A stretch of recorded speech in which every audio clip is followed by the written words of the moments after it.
Andy, what does it mean to be a Yankee? What's it meant to be able to play almost your entire career as a Yankee? I mean, it's special. There's no doubt. Just a tradition. Obviously, I left, for 3 years, but it was so special, to me, that I wanted to come back. And you can't replace New York. There's just no way to replace this. There's no way to replace the energy, the excitement, the intensity that the fans, bring to the stadium. You can't replace that anywhere else.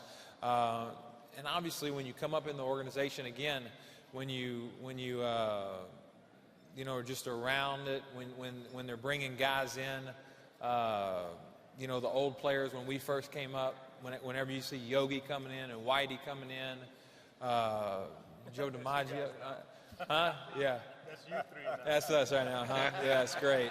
That's great. That's great. But it's just special. There's no place like it, and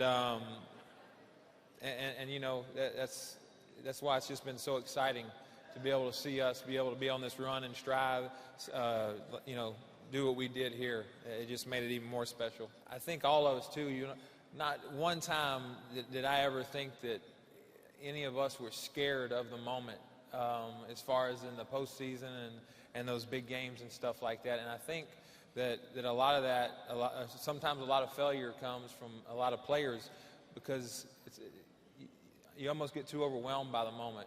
But I can tell you right now, when the game's on the line, Derek wants to be up to bat, and Mo wants to be closing that game out, or Georgie wants to be up to bat, and all three of these guys. If somebody asked me who would I want up, I would go to those two guys right there.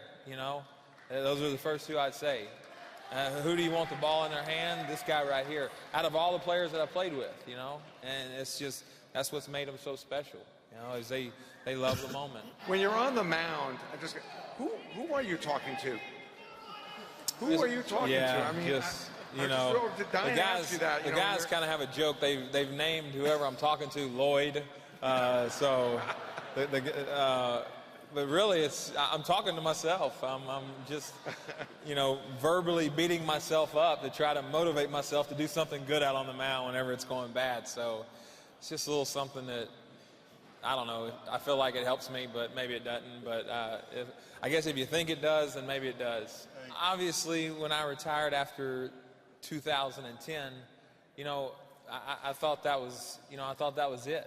I had told Derek and Mo probably around the middle of the season, that I was planning on retiring, and I didn't tell anybody. My wife knew, and a few other people maybe, but I had just let them know because I wanted them to know. And then Mo started telling me. We talked a little bit. He continued to talk about it, and he had told me that he thought that I ought to say something, that I ought to let the fans know where I could at least, tip my hat. And for me, when also our public relations guy, I had mentioned it to him, Jason Zillow, and he had told me that he thought that I definitely had to do something. And so, I'm just so glad I did, just to have the opportunity to thank the fans, because they've been so great to me. I know to all of us. We've been through so much, and you appreciate the support, and I've appreciated, and I know the other guys are the same, probably, just over your career when times do get rough and you're struggling. They can be hard on you also, but you know what? That made me drive myself even more to try to be as great as I could. So for me, I didn't look at it as a negative. I looked at it as a positive and tried to feed off of that. So, like I said, this place is, I think, really probably New York has turned us into the ball players and the athletes that we are, just because the energy that we get from them and just that desire even grows, to be successful.